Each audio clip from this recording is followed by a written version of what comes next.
यो एग्रिमेन्ट हो। यसको एनेक्सरमा अनुसूचीमा नेपाली जनता यो प्रोजेक्ट कम्प्लिट गरुन्जेलसम्म नेपालको जनसङ्ख्या 3 करोड 15 लाख हुनेछ भन्छ, यहाँ एजुम्सन गर्छ। अनि त्यो बेलामा नेपाली जनताले कति जनताले लाभ हासिल गर्छन् भन्नुहुँदा एउटा ट्रान्समिसन लाइनबाट प्राप्त गर्ने लाभको कुरा मात्र यो। फेरि उसले के भन्छ भने 2 करोड 30 लाख जनताले लाभ हासिल गर्छन् भन्छ। यो गण्डकी करिडोरबाट जाने हो, गण्डकी करिडोरमा 2 करोड 30 लाख जनता बस्छन्, लाभ हासिल गर्ने कुराहरू गर्छ। यदि जीवनभर त्यसको लाइफ लङ हो भने लाइफ लङ त्यो प्रोजेक्टले यति लाभ हासिल गर्छ भनेर क्यालकुलेसन हुनु पर्यो। त्यो कुराहरू के पनि छैन। त्यसकारणले यस्ता बकम खुसी कुरा गरेर नेपाली जनतालाई बेवकुफ बनाउने काम गरिरहेको छ। अब यो एमसीसी र आइपीएस को सम्बन्ध छैन भनेर जुन कुराहरू भनिरहेका छन्, यो असाध्य ढाँट्ने र असाध्य त्यसलाई चाहिँ नि नेपाली जनतालाई बेवकुफ बनाउने। नेपाललाई आइपीएस को पार्टनर बनाएको छ। यो उनीहरूको रिपोर्ट हो, अमेरिकाको पेन्टागनको रिपोर्ट हो। यो पेन्टागनको रिपोर्टमा सन् 2019 1 जुनमा निक्लेको रिपोर्टमा नेपाललाई इन्डो पेसिफिक स्ट्रेटेजीको पार्टनर बनाएको यहाँनिर उल्लेख छ। 12 वटा अलरेडी थिए, त्यसमा त्यो थपियो श्रीलङ्का र चाहिँ नेपाल, 2टा चाहिँ यसका पार्टनर बन्यो भनेर उनीहरूकै रिपोर्ट हो।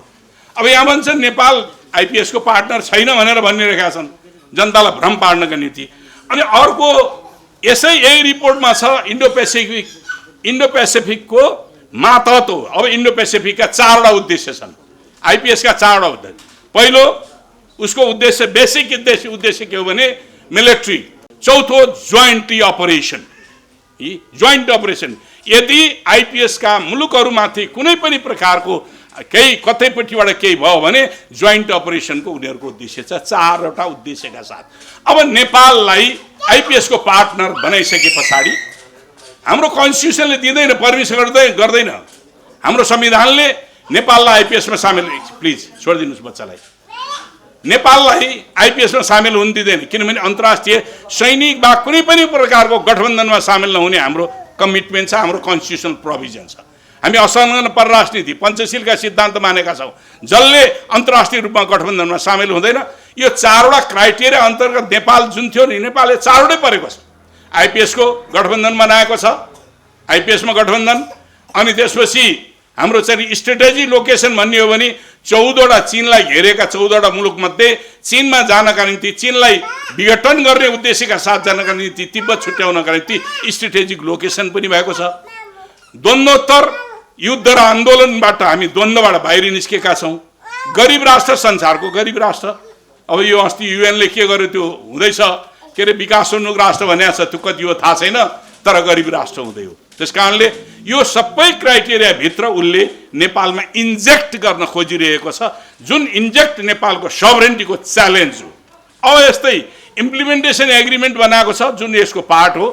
त्यसले नेपालमा यो गठन आदेशबाट, नेपाल सरकारले गर्ने गठन आदेशबाट के अरे एमसीए मिलेनियम च्यालेन्ज एकाउन्ट भनेर अफिस खोलेको छ।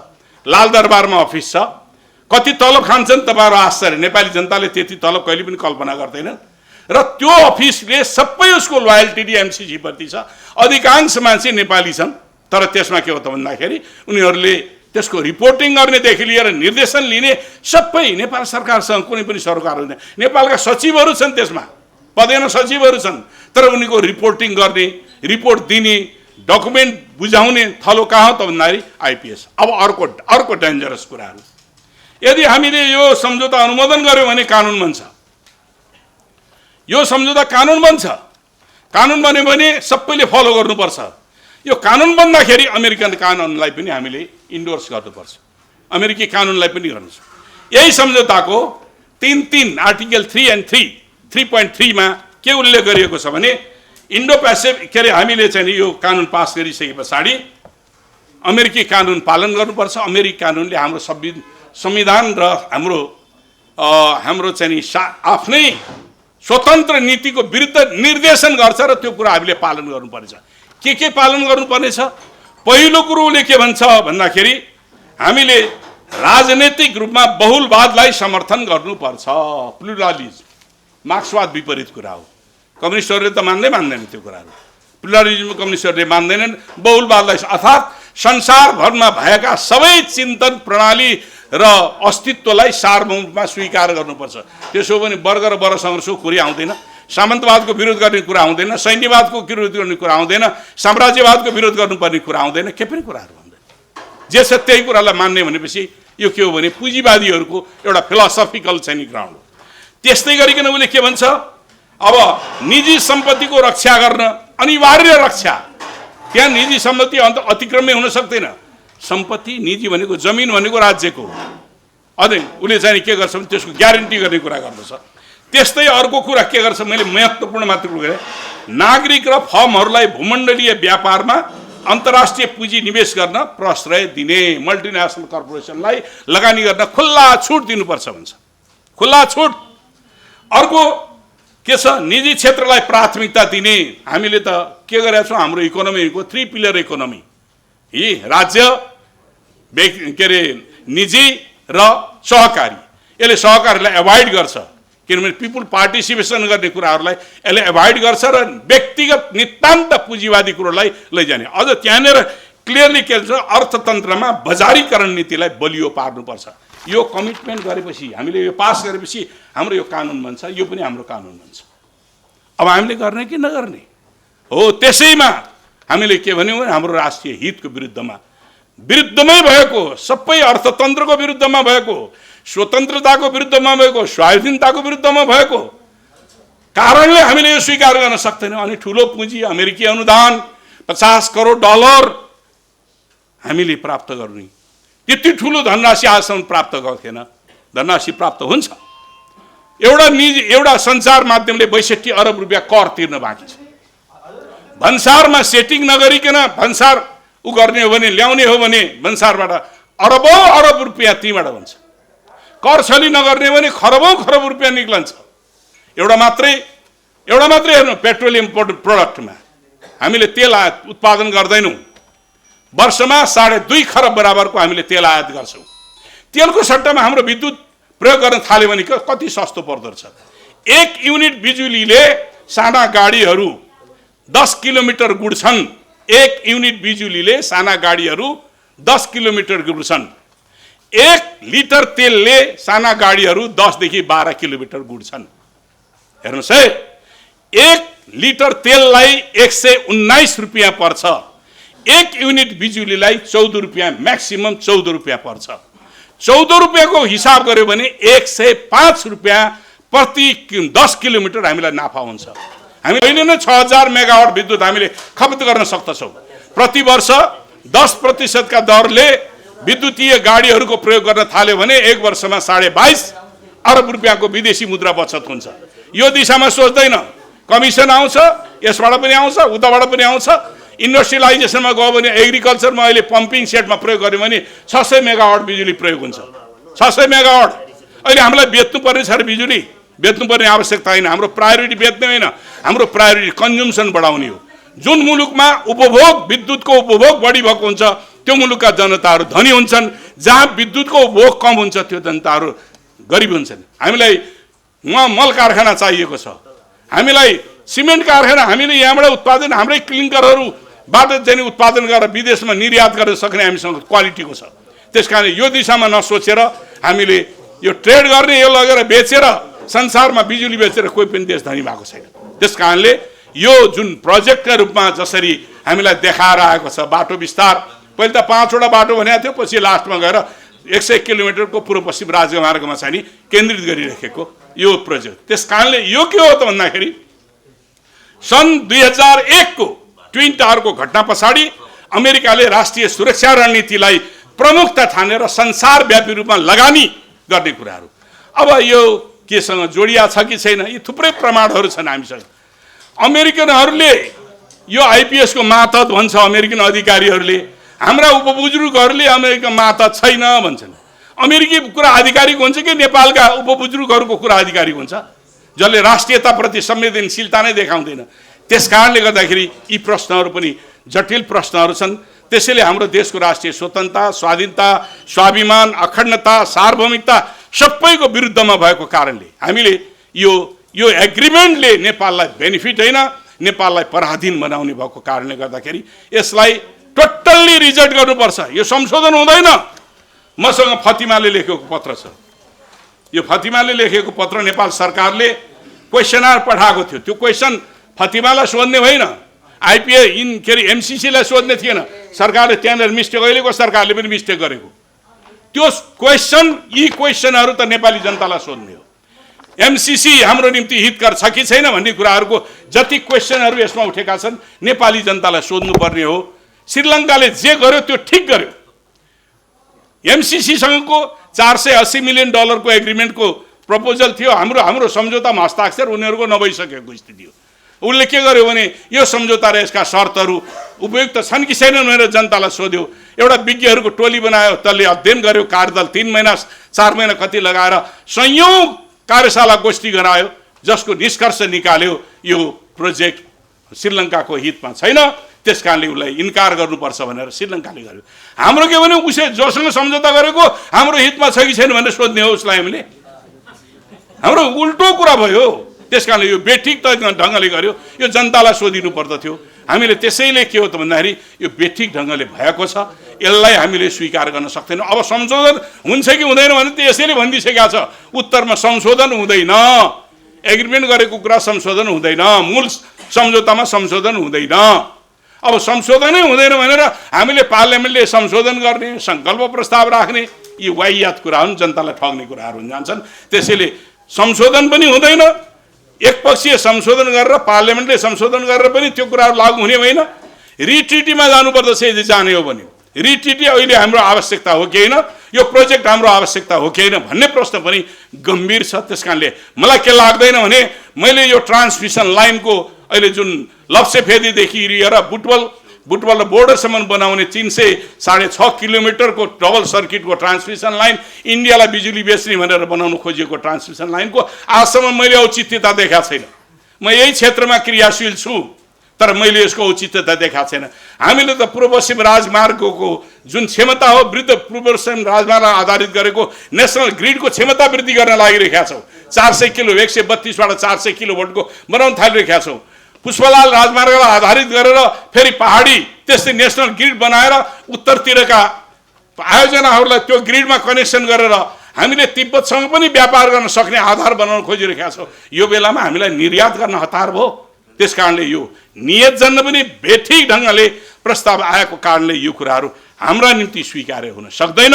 यो खारेज हुनुपर्छ। अर्थात् यो संसदबाट अनुमोदन गर्नु भनेको नेपाली जनताले आफ्नो सार्वभौमिकतामाथि आफै बलात्कार गराउनु बाहेक अर्को हुन सक्दैन।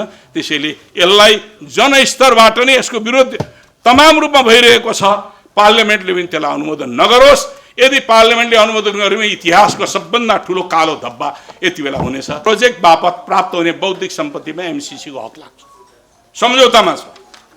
त्यस्तै गरिकन त्यसको दफा 5.5मा कति समयसम्म रहने भन्छ? 5 वर्ष होइन, अनन्तकाल। प्रोजेक्ट रहेसम्म एमसीसी रहन्छ। त्यस्तै अन्य मुलुकसँग यो अर्को डेन्जरस 6.3 खमा के छ भने नेपाल सरकारले अरू कुनै मुलुकसँग गरेको सम्झौता यदि एमसीसीको स्पिरिटसँग मिलेन भने नल एन्ड वाइड हुन्छ अथवा त्यो सम्झौता खारेज हुन्छ।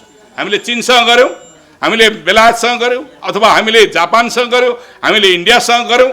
तर अमेरिकाको आइपिएससँग यदि कहीँनिर इन्ट्रेस्ट बाजियो भने आइपिएसको सम्झौता लागू हुने, आइपिएससँगको सम्झौता लागू हुने, अरूसँगको सम्झौता खारेज हुने व्यवस्था छ। त्यस्तै गरिकन अन्तर्राष्ट्रिय कानुनको मात त्यो त हुने हुँदैन। अन्तर्राष्ट्रिय कानुन यसमा आकर्षितै हुँदैन। अमेरिकाले दिने, नेपालले लिने, त्यहाँ अन्तर्राष्ट्रिय कानुन मात्र चाहिँ बलजफ्ती अन्तर्राष्ट्रिय कानुन अन्तर्गत किन ल्याइयो त भन्दाखेरि नेपालका ऐनहरूलाई, नेपालका संविधानलाई, तिनीहरूलाई बाजिएको हदसम्म निलम्बन हुने गरिकन त्यो चाहिँ ल्याइएको छ। त्यसकारणले हाम्रो सभरेन्टीमाथि च्यालेन्ज, नेपाली श्रमजीवी, नेपाली सार्वभौम जनताले बनाएको संविधानमाथि च्यालेन्ज, कानुनमाथि च्यालेन्ज, अदालतको फैसलामाथि च्यालेन्ज, सरकारले गर्ने निर्णयमाथि च्यालेन्ज गर्नका निम्ति ल्याइएको छ। त्यसै गरिकन अब 7.1 त अघि पनि भनिसक्नु भएको छ। 7.1 भनेको संविधानभन्दा माथि राख्ने कुरो। यदि नेपालको सम्झौता र एमसीसीसँग गरिएको सम्झौता र नेपालका आन्तरिक कानुनहरू बाजिएको हदसम्म सम्झौता कार्यान्वयन हुनेछ भनेर त्यो कुरा उल्लेख गरेको छ। त्यो भनेको सभरेन्टीमाथिको च्यालेन्ज कुराहरू। अब यो अनुसूचीहरू यो थुप्रै कुराहरू छन्, तर अनुसूचीहरू सम्झौताका पार्ट हुन्। त्यसकारण इम्प्लिमेन्टेसन एग्रिमेन्ट, क्रियान्वयन सम्झौता पनि सम्झौताका पार्टहरू हुन्। ती पार्टहरू यति डेन्जरस छन्। म एउटा कुरा अनुसूचीको राख्छु। अनुसूचीको 1 क 3 जसले आन्तरिक प्रशासनलाई निर्देशित गरेको छ, सबै निर्देशन गर्छ। एमसीसीले भनेअनुसार आन्तरिक प्रशासनको व्यवस्था मिलाउनु पर्ने हुन जान्छ। हाम्रो राज्य प्रणालीमा अमेरिकाको डिक्टेट गरेर चाहिँ नि शासन व्यवस्था सञ्चालन गर्ने भन्ने कुरा कहीँ हुन्छ? हाम्रो आफ्नो इफिसियन्सी नहोला। इफिसियन्सी डेभलप गर्नका निम्ति हामीले के गर्नुपर्ने गरौँला, तर यो गर त्यो गर भनेर डिक्टेट गर्ने हाम्रो सबरिनिटीमाथिको च्यालेन्ज हो। त्यस्तै अब एउटा बडा मजा आउँछ, लाभग्राही भनेको छ के, नेपाली जनताले लाभ हासिल गर्छन्। कति भन्छ हेर्नुहोस्, मैसँग तथ्य छ। 14 सेप्टेम्बर 2017 मा गरिएको थियो त्यो सम्झौता। त्यो सम्झौताले हामीलाई पर्न सक्ने नकारात्मक जे कुराहरू छन् त्यसका बारेमा हामी सबभन्दा बढ्ता सचेत भएका हौँ। नेपालको राष्ट्रिय हितको पक्षमा छ कि छैन, यी कुरा नै यसका महत्त्वपूर्ण पक्ष हुन्। त्यसैले नि यसलाई हामीले यो सम्झौता कस्तो हो के हो भन्ने कुराहरूको बारेमा धेरै लगातार 2 वर्ष हो हामीले यसको बारेमा बोलिसकेका छौँ। फेरि पनि म यहाँहरूसँग अत्यन्तै संक्षिप्तमा, मेरो आफ्नै बाध्यताले पनि अत्यन्तै संक्षिप्तमा के भन्छु भने, पहिलो कुरो यो सम्झौता होइन भन्छु म। सम्झौतामा बायोलेटरल, ट्राइलेटरल, मल्टिलेटरल अब्लिगेसन भन्छन्। द्विपक्षीय, त्रिपक्षीय, बहुपक्षीय बाध्यकारी अथवा त्यसलाई दायित्व लिने हुन्छ। यसमा द्विपक्षीय पनि छैन, त्योभन्दा कुनै पनि छैन। एकपक्षीय दायित्व नेपालले मात्रै बेहोर्छ, अरू कोही पनि छैन।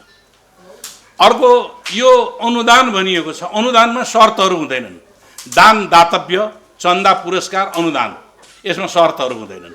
तर यो शर्तले भरिएको छ। त्यसकारणले शर्तबाट सम्झौता गर्नु होइन कि शर्तबाट उपनिवेश बनाउने सोच मात्रै व्यक्त हुन्छ।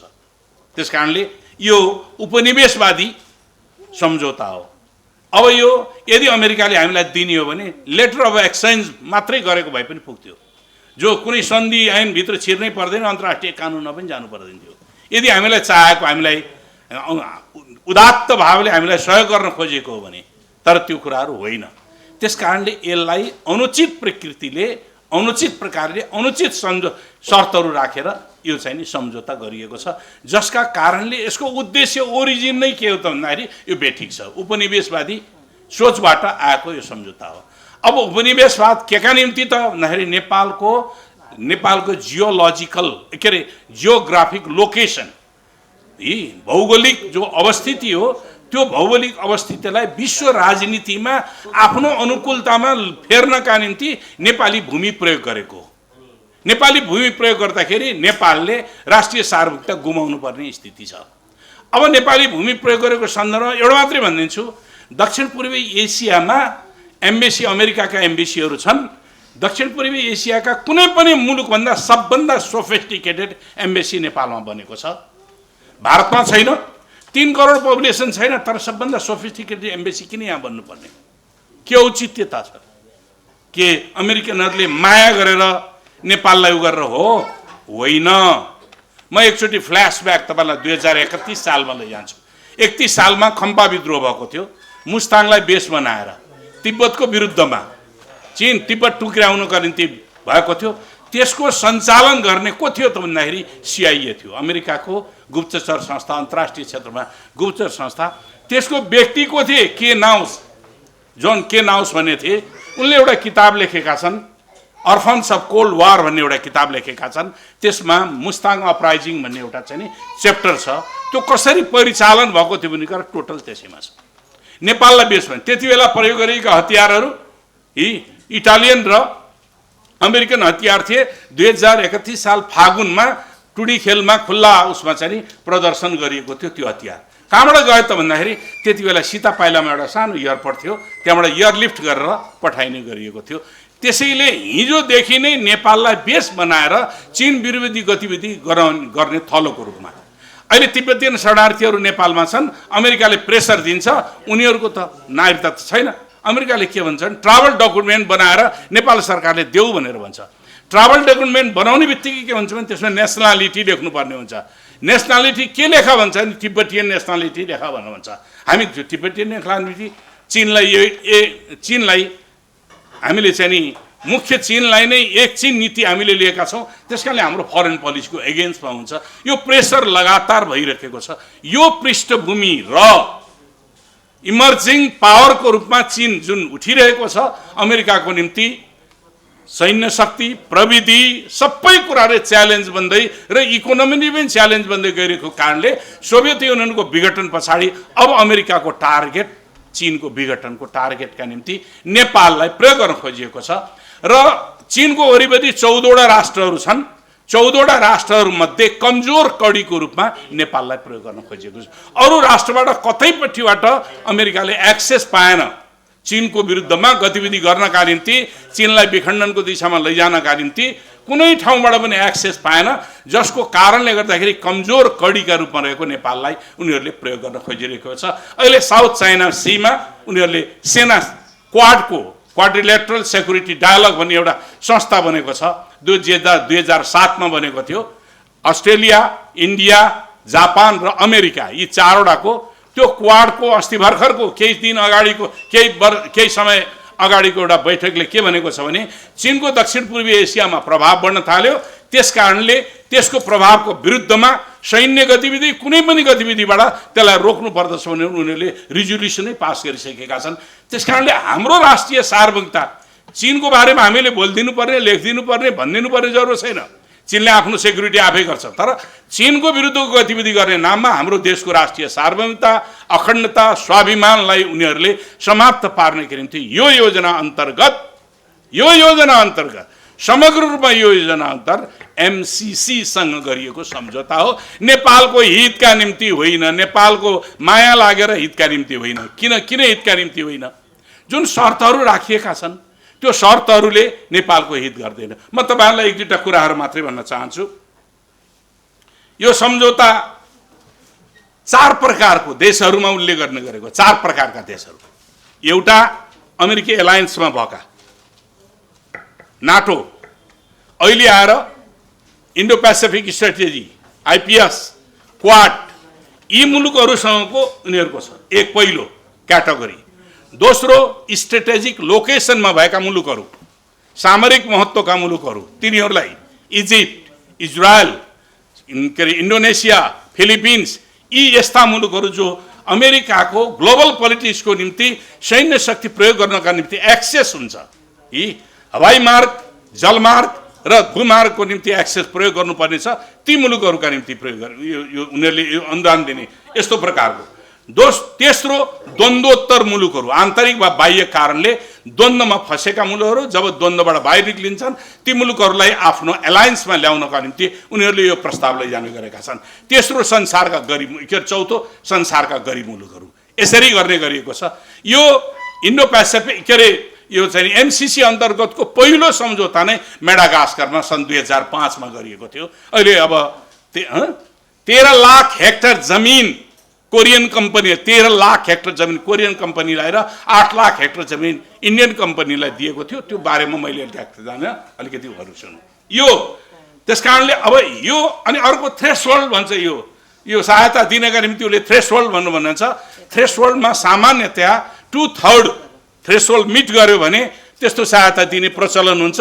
नेपालको निम्ति अगाडि सारेका थ्रेशोल्ड 20 वटा छन् 20 वटा थ्रेशोल्डले 8 वटा मात्रै पूरा भएको छ अरु पूरा भएको छैन अब अर्को यो हामीलाई दिने भनेको दुईटा जुन सहायता छन् दुईटा कम्पोनेन्ट छन् एउटा ट्रान्समिसन लाइन 400 किलोभोल्टको ट्रान्समिसन लाइन र एउटा बाटो विस्तार बाटो पहिले 5 वटा बाटो भनेको थियो अब 5 वटा बाटो क्यान्सल गरेर इस्ट वेस्ट हाइवेमा चन्द्रौटादेखि शिवखोलासम्मको 100 किलोमिटर बाटोलाई एक्सपान्ड गर्ने भनिएको छ अब यो के हो नि त प्रायोरिटी के हो नि त कसरी हाम्रो प्रायोरिटी हो हामीले डिमान्ड गरे हो उनीहरू भन्छन् बारम्बार हामीले डिमान्ड गरेको हामीले होइन सन् 2012 बाट एउटा सर्वे भएको छ नेपालमा नेपालको डेभलपमेन्टल हर्डलहरू के हुन् भन्ने स्टडी गर्नका निम्ति एउटा नेपाल ग्रोथ डायग्नोस्टिक भन्ने एउटा चाहिँ नि त्यो चाहिँ नि सर्वे भएको छ जसमध्ये 10 जना नेपाल सरकार अर्थ मन्त्रालय लियाजो मिनिस्ट्री भनेर चिरञ्जीवी चाहिँ नि के